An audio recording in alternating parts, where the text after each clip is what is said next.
LT grade के common subject सामान्य अध्ययन अथवा जनरल स्टडी के आज के अंक में आप सभी लोगों का स्वागत है।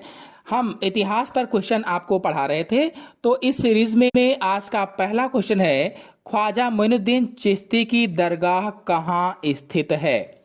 ख्वाजा मोइनुद्दीन चिश्ती की दरगाह आगरा, अजमेर, दिल्ली, लाहौर, कौन सा स्थान है, कहां पर स्थित है? ख्वाजा मोइनुद्दीन चिश्ती की दरगाह अजमेर में स्थित है। बी वाला ऑप्शन सही होगा।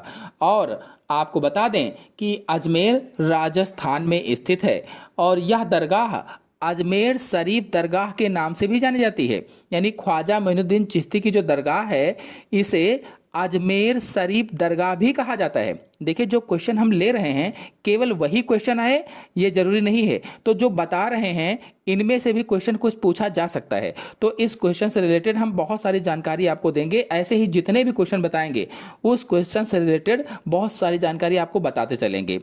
तो इसे अजमेर शरीफ दरगाह के नाम से भी जाना जाता है और भारत के सबसे पवित्र मुस्लिम तीर्थस्थलों में से एक है ये।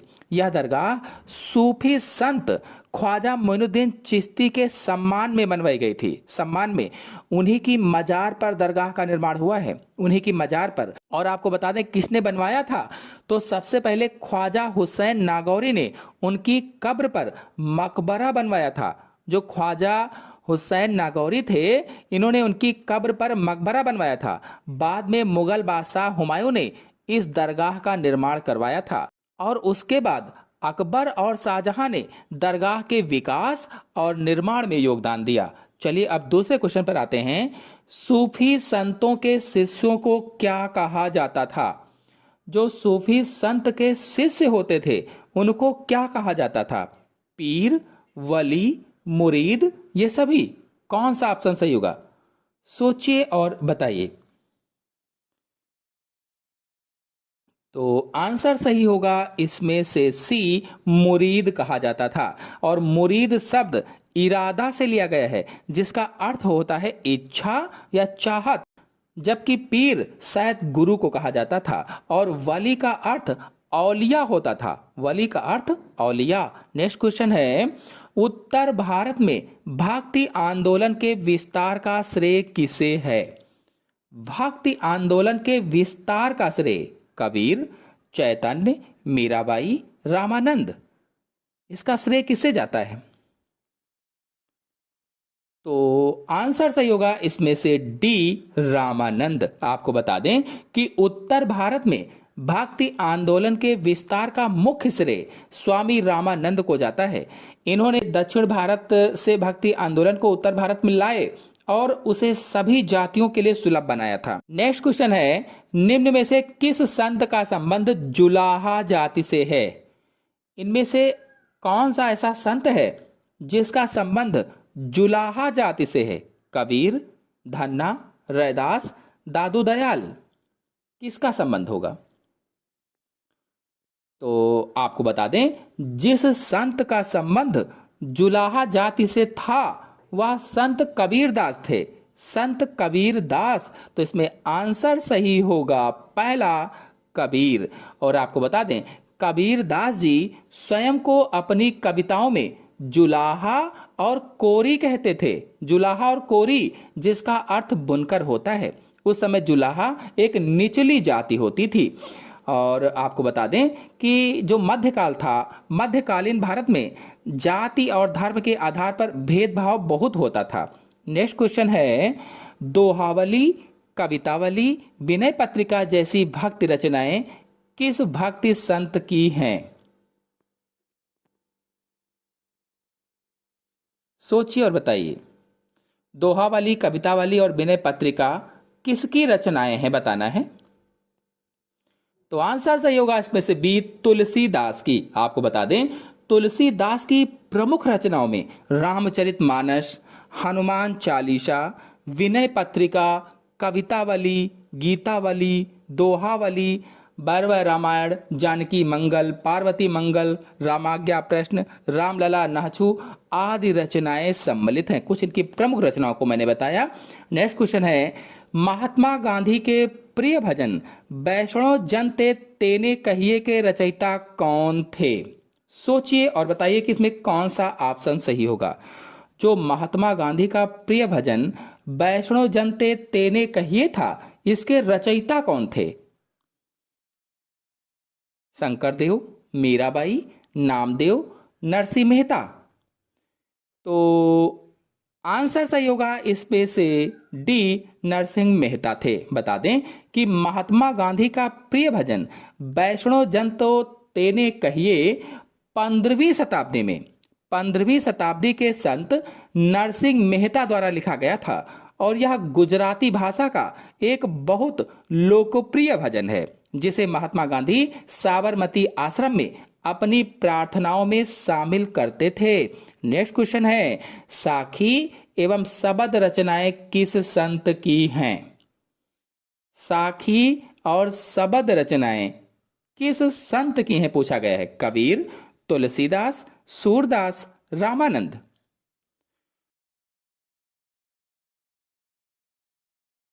तो हम सभी लोग जानते हैं इसमें आंसर सही होगा पहला, कबीर। बता दें कबीर के मुख्य ग्रंथ का नाम बीजक है। जो कबीर थे इनका मुख्य ग्रंथ बीजक है।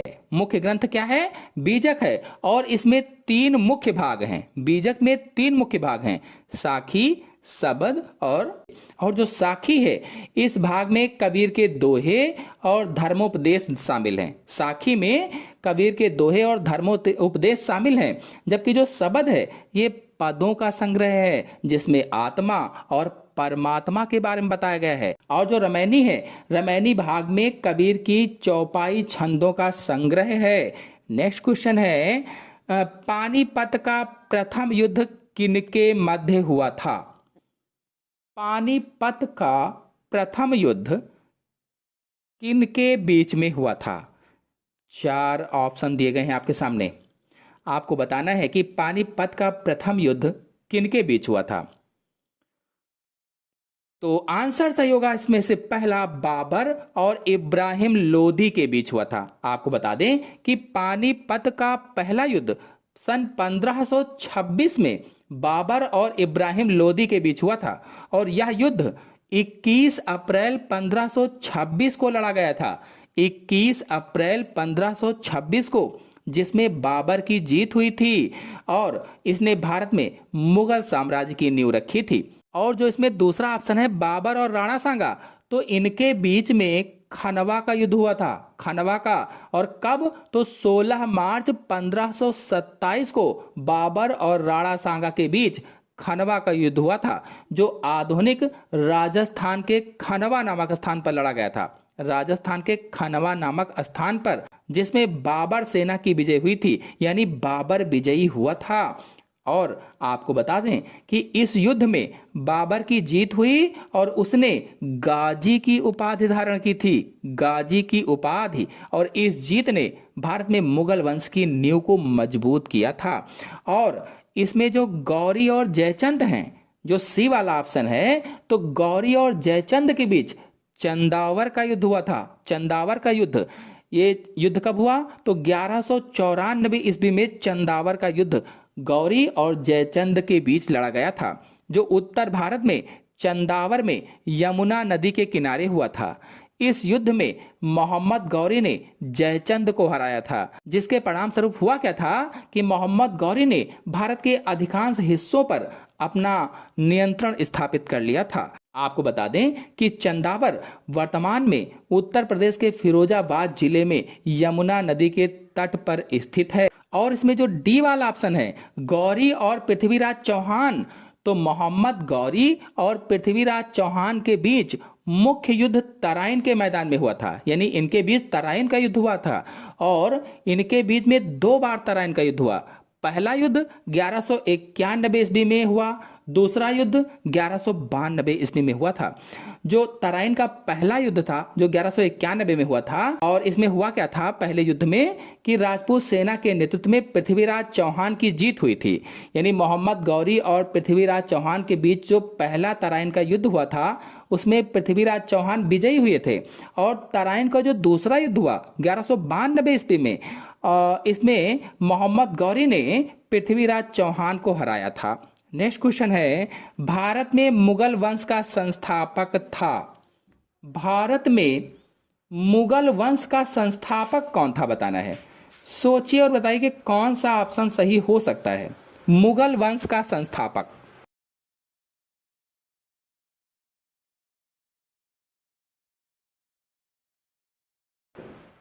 आंसर सही होगा इसमें से सी, बाबर था। बाबर मुगल वंश का संस्थापक था। को बता दें कि भारत में मुगल वंश का संस्थापक बाबर था, जिसने 1526 में पानीपत की पहली लड़ाई में इब्राहिम लोदी को हराकर मुगल साम्राज्य की नींव डाली थी। वह तैमूर और चंगेज खान का वंशज था। तैमूर और चंगेज खान का वंशज। नेक्स्ट क्वेश्चन है, किस शासक की मृत्यु पुस्तकालय की सीढ़ियों से गिरने के कारण हुई थी। किस शासक की मृत्यु पुस्तकालय की सीढ़ियों से गिरने के कारण हुई थी बताना है। सोचिए और बताइए।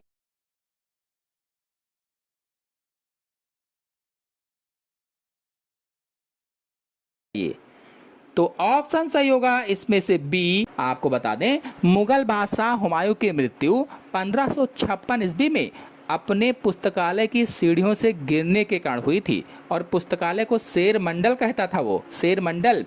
और वो अपनी बाहों में किताबें लेकर सीढ़ियों से उतर रहा था। उतरते समय वो फिसल गया, जिससे गंभीर रूप से चोटें आई और फिर उनकी मृत्यु हो गई थी। आपको बता दें, 24 जनवरी 1556 को शाम को यह घटना हुई थी, शाम को। और यह पुस्तकालय दीन पनाह इमारतों के समूह में स्थित था। दीन पनाह इमारतों के समूह में। नेक्स्ट क्वेश्चन है, शेर शाह का प्रारंभिक नाम क्या था। शेर शाह का प्रारंभिक नाम क्या था बताना है।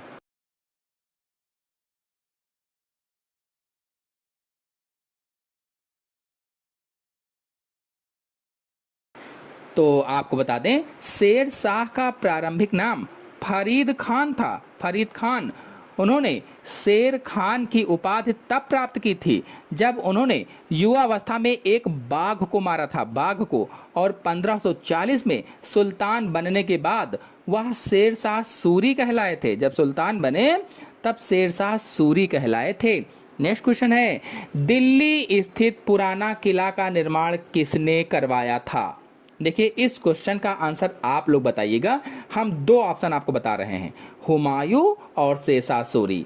इनमें से कौन सा ऑप्शन सही होगा, ए या बी, या दोनों सही हैं, या क्या सही होगा इसमें। इस क्वेश्चन का आंसर आप सभी लोग कमेंट बॉक्स में जरूर बताएंगे कि कौन सा ऑप्शन सही होगा।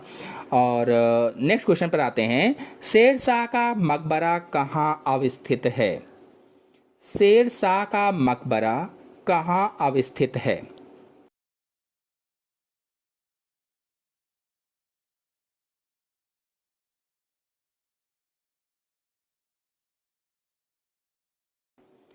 तो आंसर सही होगा इसमें से सी, सासाराम में स्थित है। शेरशाह का मकबरा भारत के बिहार राज्य के रोहतास जिले में, भारत के बिहार राज्य के रोहतास जिले में सासाराम शहर में स्थित है।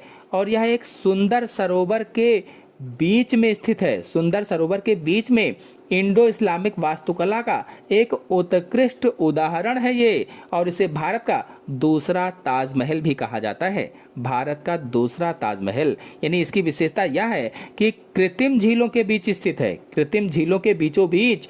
और यह लाल बलुआ पत्थर से बनाया गया है, लाल बलुआ पत्थर से। और यह सूर साम्राज्य के संस्थापक शेरशाह सूरी की याद में बनवाया गया था। नेक्स्ट क्वेश्चन है, पानीपत का द्वितीय युद्ध कब हुआ था।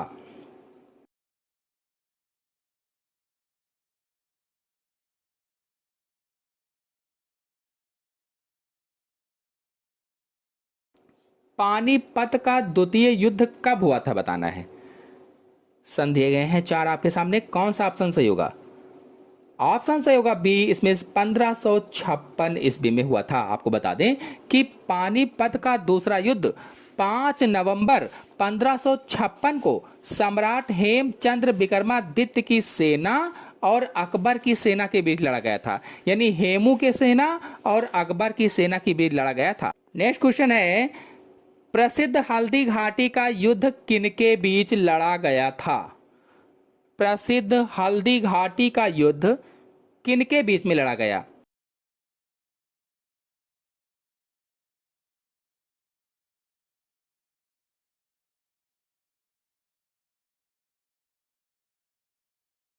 आंसर सही होगा इसमें से सी, अकबर और राणा प्रताप के बीच हुआ था। यानी प्रसिद्ध हल्दी घाटी का युद्ध 18 जून 1576 को 18 जून 1576 को मेवाड़ के महाराणा प्रताप और मुगल बादशाह अकबर की सेना के बीच लड़ा गया था। इस युद्ध में अकबर की ओर से आमेर के राजा मान सिंह ने भी लड़ा था और इस युद्ध में मुगल सेना विजयी रही थी। नेक्स्ट क्वेश्चन है, अकबरनामा के रचनाकार थे?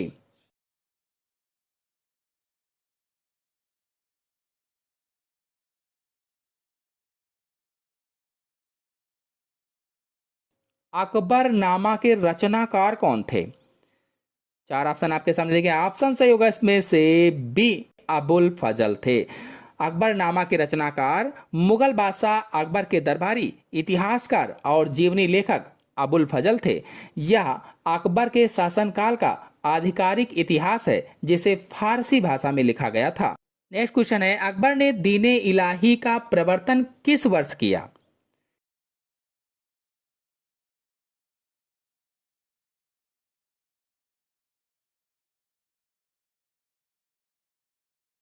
दीने इलाही का प्रवर्तन किस वर्ष किया था? आपको बता दें कि मुगल सम्राट अकबर ने दीने इलाही का प्रवर्तन 1582 ईस्वी में किया था, 1582 में। और यह एक ऐसा धर्म या आचार संहिता थी जिसमें विभिन्न धर्मों के मूल तत्वों जैसे इस्लाम, हिंदू धर्म, पारसी धर्म, ईसाई धर्म के विचारों को शामिल किया गया था। नेक्स्ट क्वेश्चन है, निम्न में से किस मुगल शासक ने न्याय की जंजीर लगवाई थी? किस मुगल शासक ने न्याय की जंजीर लगवाई थी?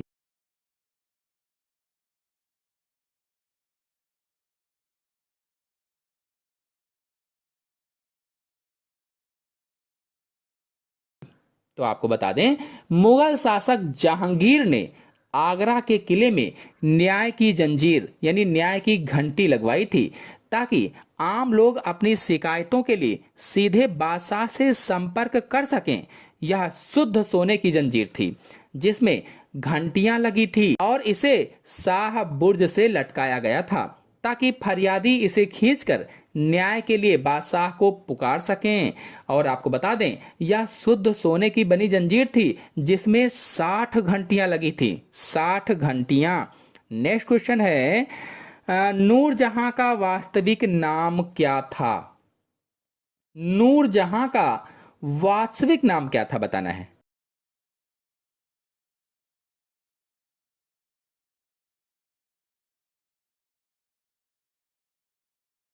तो इसमें आंसर सही होगा पहला, मेहरुन्निसा।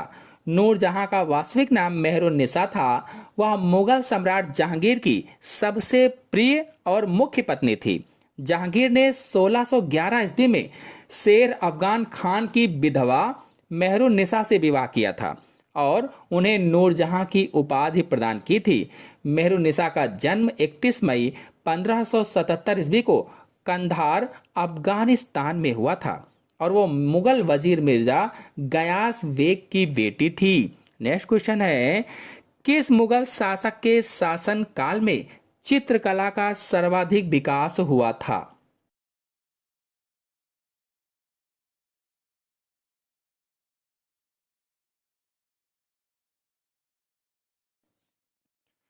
चित्रकला का सबसे ज्यादा विकास किस मुगल शासन काल में हुआ था? तो आंसर से होगा इसमें से डी, जहांगीर। आपको बता दें, मुगल बादशाह जहांगीर के शासनकाल में चित्रकला का सबसे अधिक विकास हुआ था जब वह अपने उच्चतम स्तर पर पहुंच गई थी। जहांगीर प्रकृतिवादी थे और उन्होंने वनस्पतियों व जीव जंतुओं जैसे कि पक्षियों, जानवरों, पेड़ों और फूलों के चित्रों को प्रोत्साहित किया था। नेक्स्ट क्वेश्चन है, निम्न में से किसके शासनकाल को वास्तुकला की दृष्टि से स्वर्ण काल कहा जाता है?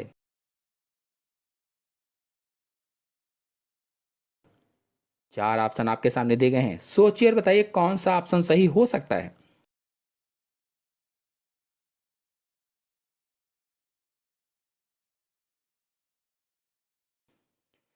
तो आपको बता दें, वास्तुकला की दृष्टि से शाहजहां के शासनकाल को मुगल वास्तुकला का स्वर्णयुग कहा जाता था। इस काल में भारतीय, इस्लामी और फारसी शैलियों का अद्भुत मिश्रण देखने को मिला है, जिसके परिणाम स्वरूप ताजमहल जैसी उत्कृष्ट कृतियों का निर्माण हुआ है। नेक्स्ट क्वेश्चन है, शाहजहां ने आगरा का ताजमहल किसकी स्मृति में बनवाया था?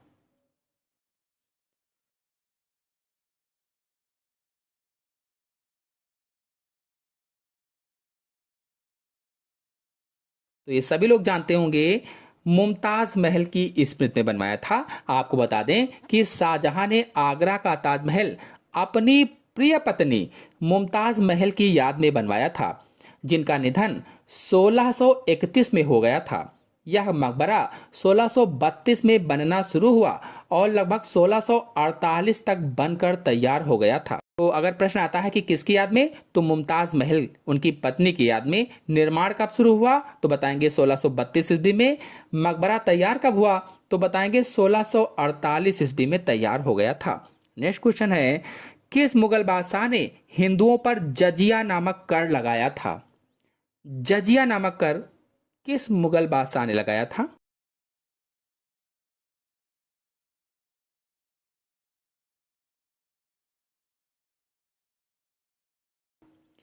आंसर सही होगा इसमें से सी, औरंगजेब ने। आपको बता दें, मुगल बादशाह औरंगजेब ने हिंदुओं पर जजिया नामक कर लगाया था। इससे पहले अकबर ने 16वीं सदी में इस कर को समाप्त कर दिया था, लेकिन औरंगजेब ने 17वीं सदी में इसे फिर से लागू कर दिया था। और अगर इसके इतिहास की बात की जाए, तो मोहम्मद बिन कासिम थे। भारत में जजिया कर लगाने का पहला प्रमाण मोहम्मद बिन कासिम के आक्रमण के बाद मिला था, जिसने सिंध प्रांत के देवल में इसे लागू किया था। और अकबर ने 16वीं सदी में जजिया कर को समाप्त किया था, और इसके बाद औरंगजेब ने 1679 में इस कर को फिर से लागू कर दिया था। नेक्स्ट क्वेश्चन है, जाटों ने सर्वप्रथम किसके नेतृत्व में 1669 में औरंगजेब के विरुद्ध विद्रोह किया?